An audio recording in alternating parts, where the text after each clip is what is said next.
Pride, the holy courage to stand up for LGBT liberation, a meditation for the full moon of the path of transformation. Pride is a protest, a riot, a celebration, a rite of mourning. Pride is not hubris, it is the truest act of humility. So many misunderstand the meaning and purpose of humility. Occupy a rightful space, neither too much nor too little. Focus neither on your own virtues nor the faults of others. Morinis, Everyday Holiness, the Jewish spiritual path of Mussar. LGBT Pride is humble. It inspires people to take up their rightful space, not too much or too little. In a culture that tells us we are worthless and lesser, it is a shout to inspire people to know their value. We have a right to exist, to be happy, to live our lives with no one telling us we are wrong. I grew up hating myself. The church taught me my existence was a sin and hated by their false god. I embraced the demonic urge to hate and attack people who reject the forced conformity and lust for control and power. Our duty to Christ and God is love. Love for God, for Christ, and for one another. This is my commandment, that you love one another even as I have loved you. Jesus, John 15:12. Let all that you do be done in love.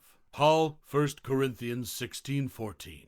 We know and have believed the love which God has for us. God is love, and he who remains in love remains in God, and God remains in him. John, 1 John 4:16. So let's talk about LGBT Pride. On June 28, 1969, the Stonewall Uprising crystallized the heart of the modern queer liberation movement. It wasn't the beginning, but it was the spark that lit the powder keg. The next year, the first Pride marches started, and the movement carries on to this day. Pride is the one thing that allonormative, amatonormative, cisgender, heterosexuals take for granted. It is baked into our culture. Where is the heterosexual pride? Most movies, music, books, video games, laws, and cultural institutions are designed to celebrate heterosexual and cisgender norms. Some even put in the effort to mock and denigrate those who don't live up to those norms. They assume children to be cisgender and heterosexual until they come out as something else. Our communities forcibly coerced many of us to conform to these expectations and threaten to disown us or send us to conversion therapy if we do not deny ourselves and conform. We are attacked, slandered, beaten,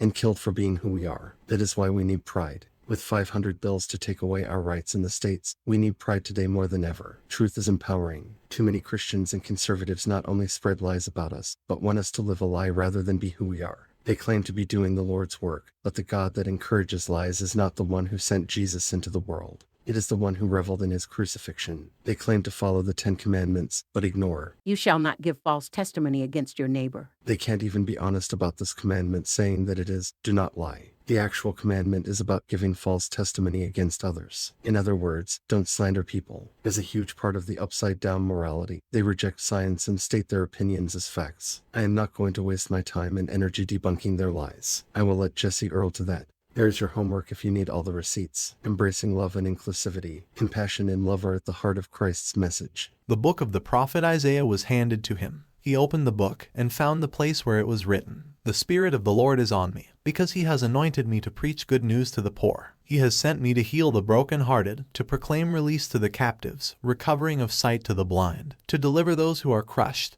and to proclaim the acceptable year of the Lord." He closed the book, gave it back to the attendant, and sat down. The eyes of all in the synagogue were fastened on him. He began to tell them, "Today, this scripture has been fulfilled in your hearing." How have those who claim the name and mission of Christ come to this place where they convince the poor to bow to and support the rich, insult and attack the brokenhearted, support the imprisonment of others, hide the truth from others, and step on the crushed to feel superior? For those who don't believe this is the heart of Jesus' teachings, he says they are the criteria for judgment. They are how you tell Christ's real followers from the false ones. We are called to live a life of compassion and justice-making. There are no exceptions to the golden rule. Christians have never had a full or complete understanding of justice or truth. That is why Jesus promised to send us the Spirit of truth to guide us. He warned us against making the scriptures into an idol or oracle of truth. As Paul says, So then, my beloved, even as you have always obeyed, not only in my presence, but now much more in my absence, work out your own salvation with fear and trembling.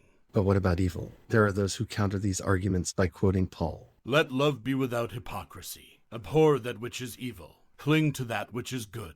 What is evil? The Christian ethics taught by Christ define evil quite well. Oppressing and not helping the poor, not healing and visiting the sick, not comforting and liberating the imprisoned and enslaved, not feeding the hungry, not clothing the naked, not sheltering the homeless. I see a common thread weaving through all of that. What did Jesus have to say about oppressed gender and sexual minorities? But he said to them, "Not all men can receive this saying, but those to whom it is given. For there are eunuchs who were born that way from their mother's womb, and there are eunuchs who were made eunuchs by men, and there are eunuchs who made themselves eunuchs for the kingdom of heaven's sake. He who is able to receive it, let him receive it. That's it. It would have been shocking to say that in his day. In the Mosaic law and states, He who is emasculated by crushing or cutting shall not enter into Yahweh's assembly. Jesus not only contradicted the law, but turned it on its head. Being a eunuch can be good actually. I am not saying that eunuchs are necessarily queer, but many were, and I don't know how else to interpret how some people are born eunuchs. Maybe as a reference to asexuality, but it is unclear. The early church interpreted it that way, and doubled down on celibacy. However Jesus meant this. It is clear that he did not judge the most visible gender, sexual minority of his time. What mattered was the love and compassion we had for others and how we make justice in our societies. If you wonder why I am not talking about what Paul thought, the truth is we don't know. He coined his own term and we don't know what he meant by it. He could have been talking about sexual slavery or cultic prostitution. Any translation of Paul that is clear is showing the bias of the translator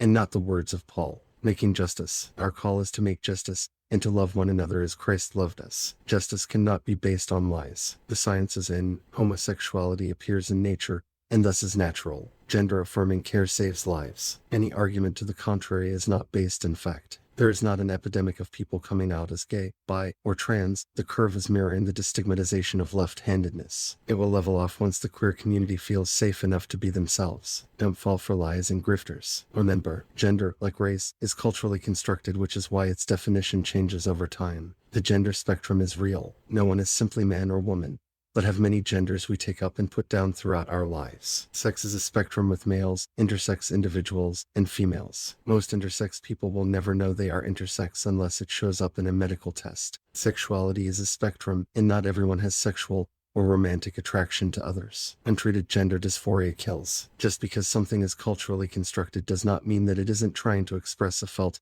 or internal reality. Someone being queer is natural and does no harm. Politeness, courtesy, and compassion cost nothing. Children have their own lives and should not be forced to conform to the wishes and desires of their parents. Humility is a key aspect of compassion. No one has to out themselves if they don't feel comfortable or safe. Allyship and liberation is about accepting the science, supporting one another, and fighting against the increasing wave of harassment, persecution, and legal threats to our existence and well-being. Stand up this pride and fight for our rights to exist.